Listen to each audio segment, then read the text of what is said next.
আমরা যখন সভা চলছে পুলিশের উপস্থিতিতে সেখানে এমন একটা পরিস্থিতি সৃষ্টি করা হয়েছে, মানুষ ভয়ে সেখান থেকে সরে যায়।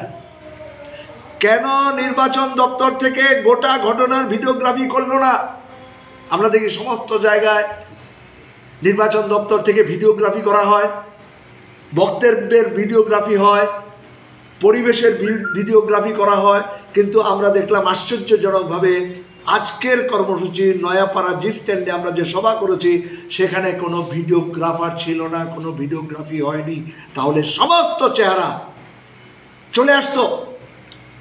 আমাদের বক্তারা আলোচনা করছেন, সেই সভা যখন মাইক বন্ধ করে আমাদের সভাকে বানচাল করতে পারল না, আমরা প্রতিরোধের স্পৃহা নিয়ে নিজেদের গণতান্ত্রিক অধিকারকে প্রতিষ্ঠিত করবার জন্য সেখানে সভা করছি, সেই সভাকে বানচাল করবার জন্য দূর থেকে তারা বিভিন্ন ধরনের কুৎসিত ভাষা ব্যবহার করে, মানে একটা জঙ্গলের রাজত্ব যে কায়েম হয়েছে তারা প্রমাণ করেছেন।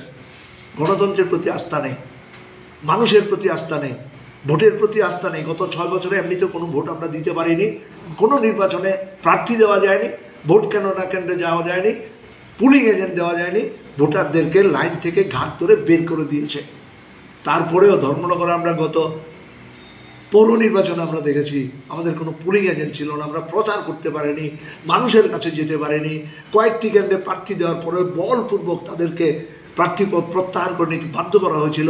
আমাদের একজন প্রার্থীকে সম্পূর্ণ অনৈতিকভাবে তার মনোনয়নপত্রকে বাতিল করেছিল।